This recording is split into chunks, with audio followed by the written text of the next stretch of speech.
Bonjour les CE3. Alors aujourd'hui, on a un cours d'orthographe et on va voir quand écrire J pour prononcer le son G et quand écrire JE et quand écrire GU. Parce que comme vous savez, le G sert à prononcer deux sons, le son J et le son G. D'accord? Alors, on va voir ça ensemble. Alors, pour écrire le son G devant A, O, U, je vais vous montrer des exemples pour mieux comprendre.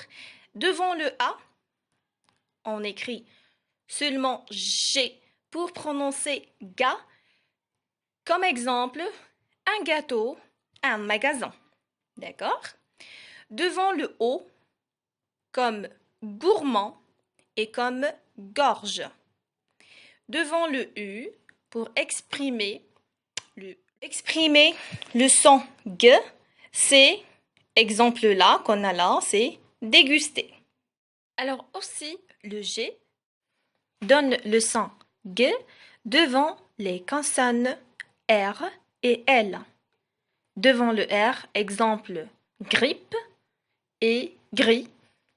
Bien sûr, vous connaissez ce qu'est gris, c'est la couleur grise. Et devant le L, glacé et glissé.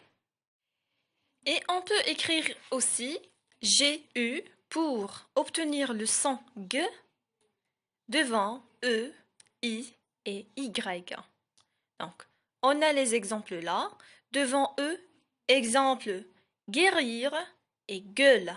Gueule, c'est la bouche des animaux. Devant I, comme guider et guignol. Guignol, c'est le théâtre des marionnettes. Et on peut écrire le son J avec la lettre G. Ça, c'est devant le E, I et Y. Exemple, devant le E, comme image, gorge, gendarme. D'accord? Devant le I, comme girafe et imaginer.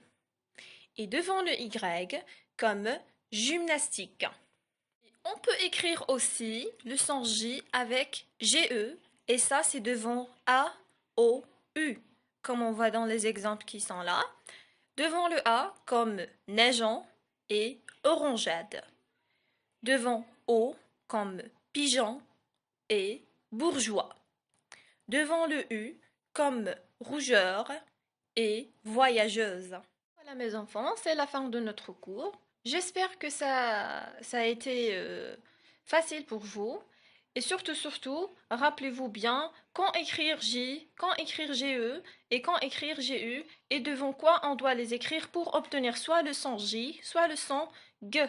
Donc, je vais vous demander de faire l'exercice numéro 5 de la page 172. Et bien sûr, je vais vous envoyer la correction.